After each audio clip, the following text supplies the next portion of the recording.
scare? Well, I didn't think we have time to be scared, to be honest. That all happened very quickly, and we've done that manoeuvre 100 times before, 1,000 times before, and we just, I guess the way we managed it probably wasn't ideal as it turned out. We. Why the bow was so low?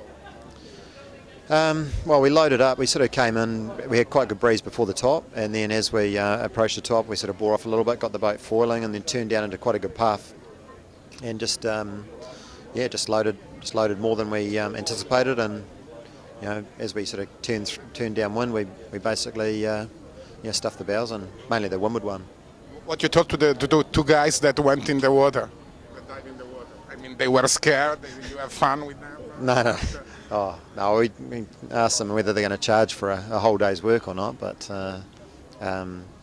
you're obviously very concerned that they don't get injured or struck by the elevator or rudder. But when it was obvious, it became apparent, that they're okay, that, I think everyone was very relieved. 42 knots to 14 knots in one boat length.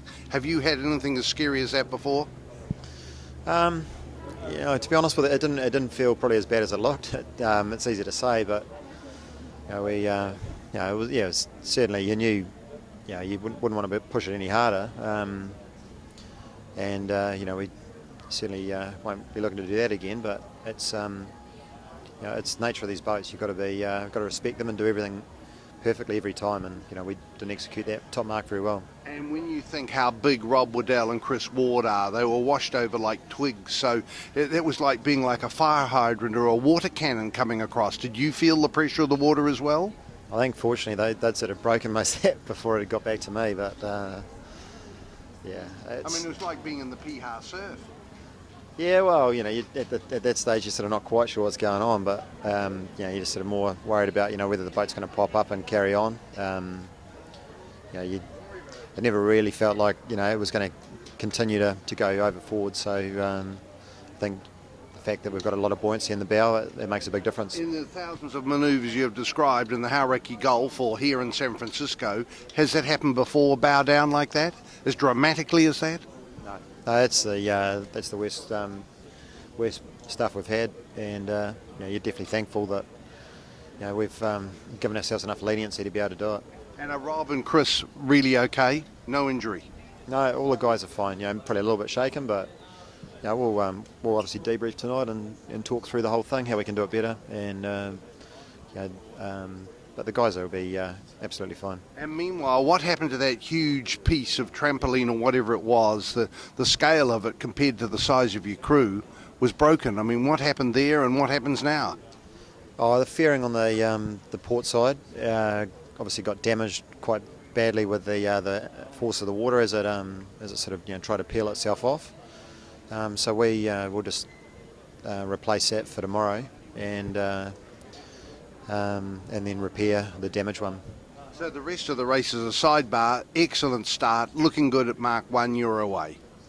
Yeah, well, obviously Luna Rosswood had some sort of issue before the start. They spent a lot of time working on their starboard board and everything else, so they looked like they were fine going across the first reach. They misjudged their timing a little bit on the start, and so we had a nice little lead, and then basically after Mark 1 they stopped racing, so I'm not sure what had happened. Can you confirm that you were ready to sail the second race? Yeah, no, we weren't going to be in perfect shape, but we were ready to race. We'd taken the fairing off, replaced that space with some trampoline, and so the boat was ready to go. Do you agree with the postponement, or were you disappointed you couldn't race too? Well, it's frustrating because you sort of keep hitting these wind limits and you don't really... You saw how dramatic it was out there today. There was sort of 10 knots at the bottom of the course and just over 20 at the top. So you have quite a dramatic difference in speed. And where the wind's measured from, it's in probably one of the windier parts. We're happy that we got one race away, that's for sure. But I think it was always on the cards that the second one today wasn't going to happen. Do you agree with the principle that you can finish the race without the same number of the crew that you start with?